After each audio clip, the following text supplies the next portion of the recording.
At exactly 3:12 a.m., I woke up to the sharp ping of a notification from my equipment tracker app. Still half asleep, I figured it was another raccoon triggering a sensor.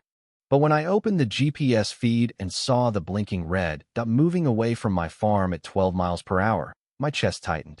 That dot was my tractor.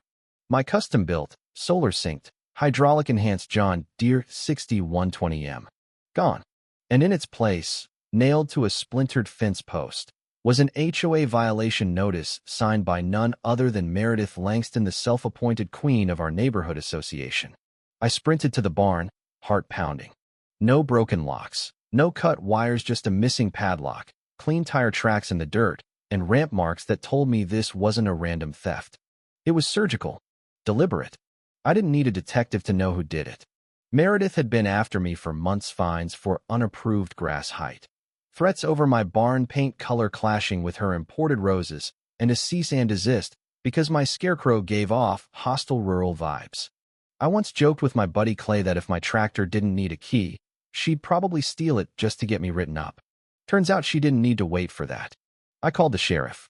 They shrugged, said it looked like an HOA enforcement issue, civil, not criminal. My $95,000 machine was missing, and all I got was a case number and a sympathetic nod. But Meredith didn't know I had a backup tracker hidden in the rear lift panel, solar-powered, silent, and nearly impossible to find. I opened the app again. The red dot had stopped moving. 3 blocks away. Center of the luxury estate loop. Meredith's house. The Langston property. At first glance, nothing looked suspicious. But as I drove past, I spotted something new. A tarp-covered mound in her side yard and a makeshift ramp hidden behind some freshly planted shrubs. I called Clay. He used to be a military mechanic and had a special gift for sniffing out HOA nonsense. He arrived by dawn, wearing camo cargo pants and holding binoculars like it was a recon mission. We set up down the block. Through the alley, we spotted mechanical movement from beneath Meredith's back deck. There were slow hydraulic whirring, occasional metal grinding. She wasn't just hiding my tractor. She was modifying it. But why? We needed evidence. So Clay dug out a pair of fake solar panel company uniforms and clipboards rigged with hidden cameras. We knocked on her door that afternoon, pretending to do an energy rebate survey.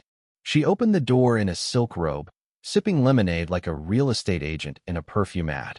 While Clay talked sustainability, I picked up on a low hum beneath the floorboards. Not HVAC, not a water heater. That was the hydraulic pulse of something big. Clay's hidden camera caught more than we hoped for. A reflection in her glass cabinet, just a blur, but I recognized it.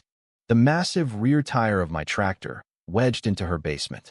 She'd widened the entry, removed walls, and reinforced the foundation just to stuff my machine into her home like it was a damn art piece.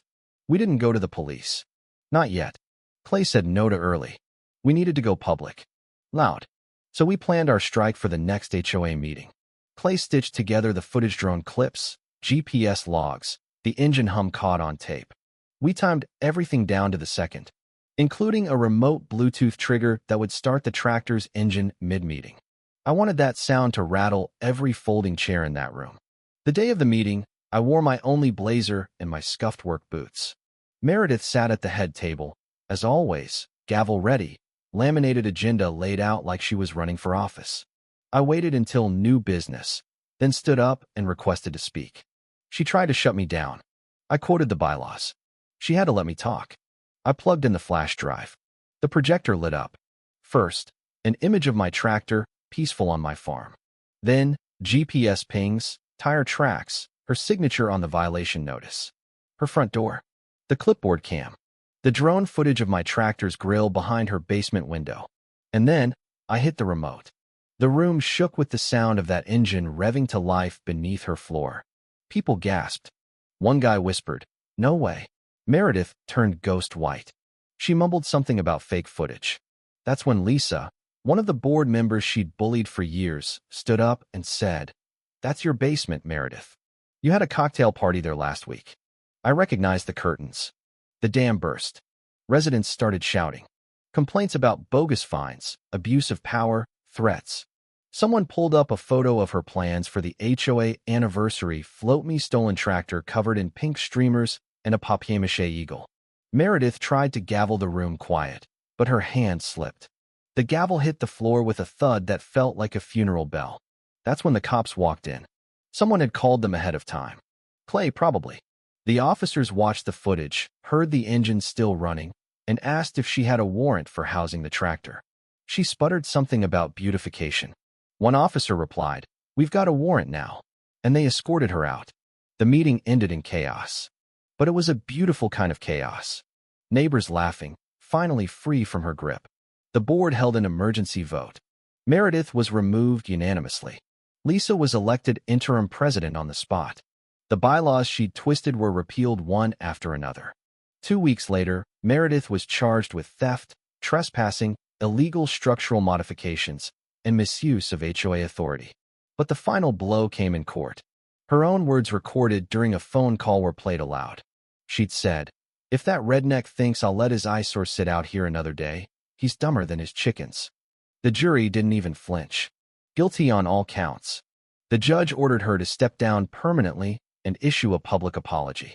At the next meeting, she muttered a few lawyer-written lines before throwing down the paper and calling us all ungrateful sheep. Someone in the back yelled, "Enjoy the gardening gloves, Meredith."